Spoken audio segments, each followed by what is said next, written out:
Hi hello welcome back. അപ്പോൾ നമുക്കൊന്ന് കുറച്ച് പാറ്റേൺ പേപ്പേഴ്സ് ഉണ്ടാക്കാം. അതിനായിട്ട് 2 A4 എടുക്കുക, 4ആയിട്ട് ഡിവൈഡ് ചെയ്ത് കട്ട് ചെയ്തെടുക്കുക. ടോട്ടൽ 8 കിട്ടും. പക്ഷെ നമ്മുടെ ഫൈനൽ ലുക്കിൽ 5 പാറ്റേൺ പേപ്പേഴ്സ് ഉള്ളൂ, ബാക്കി പാളിപ്പോയിട്ടുണ്ടായിരുന്നു കേട്ടോ. അപ്പോൾ ഫസ്റ്റ് വൺ എന്താണെന്ന് വെച്ചാൽ ഒരു ചെറിയ തീമിലുള്ള പാറ്റേൺ പേപ്പറാണ്. അതിനായിട്ട് ബാക്ക്ഗ്രൗണ്ട് കളർ ബ്ലൂ ആണ്, ലൈറ്റ് ബ്ലൂ ആട്ടോ ഞാൻ ചൂസ് ചെയ്തിട്ടുണ്ടായിരുന്നത്. പിന്നെ കുറച്ച് ചെറിയ അവിടെ ഇവിടെയൊക്കെ ആയിട്ട് ഞാൻ വരച്ച് കൊടുത്തിട്ടുണ്ടായിരുന്നു. ചെറിയ ഫില്ലാവുന്നത് സ്റ്റെമ്മാണല്ലോ, ഞാൻ കുറച്ച് ലൈറ്റ് ഗ്രീൻ കളർ കൊണ്ട് സ്റ്റെമ്മ് വരച്ച് കൊടുത്തിട്ടുണ്ടായിരുന്നു കേട്ടോ. പിന്നെ ഞാൻ ബ്ലൂ തീമിൽ തന്നെയാണ് ചെയ്തിട്ടുണ്ടായിരുന്നത്. പക്ഷെ ഒരു വെറൈറ്റി തീമാട്ടോ. എനിക്കിത് ഭയങ്കര ഇഷ്ടപ്പെട്ടു. അതായത് ഞാൻ പറയണത് എങ്ങനെ ചെയ്യേണ്ടത് എന്നുള്ളത് ഞാൻ പറയണേക്കാൾ നല്ലത് നിങ്ങൾക്ക് കാണും, മനസ്സിലാവും. ഭയങ്കര സിമ്പിളായിട്ട് നിങ്ങൾക്ക് ചെയ്തെടുക്കാൻ പറ്റുന്ന പാറ്റേൺ പേപ്പേഴ്സാണ് കേട്ടോ.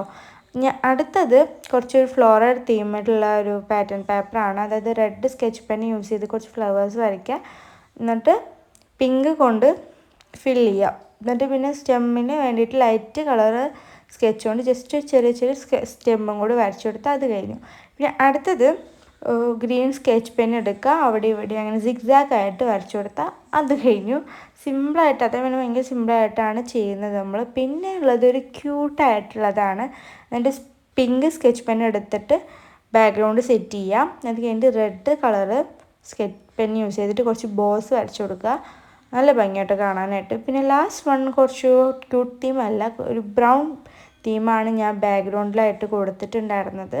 പിന്നെ ബ്ലാക്ക് സ്കെച്ച് പെൻ കൊണ്ട് കുറച്ച് ലവ്സ് വരച്ച് കൊടുത്തിട്ടുണ്ടായിരുന്നു. കുറച്ച് വലുത് ചെറുത് അങ്ങനെയൊക്കെ ആയിട്ടുള്ള കുറച്ച് ലവ് വരച്ച് കൊടുത്തിട്ടുണ്ടായിരുന്നു. അതും അടിപൊളിയായിരുന്നു. അപ്പോൾ ഇതൊക്കെയാണ് നമ്മുടെ പാറ്റേൺ പേപ്പേഴ്സ്. നിങ്ങൾക്ക് ഇഷ്ടപ്പെട്ടു കമൻറ്റ് ചെയ്യുക. അപ്പോൾ അത്രേ ഉള്ളൂ. ബൈ.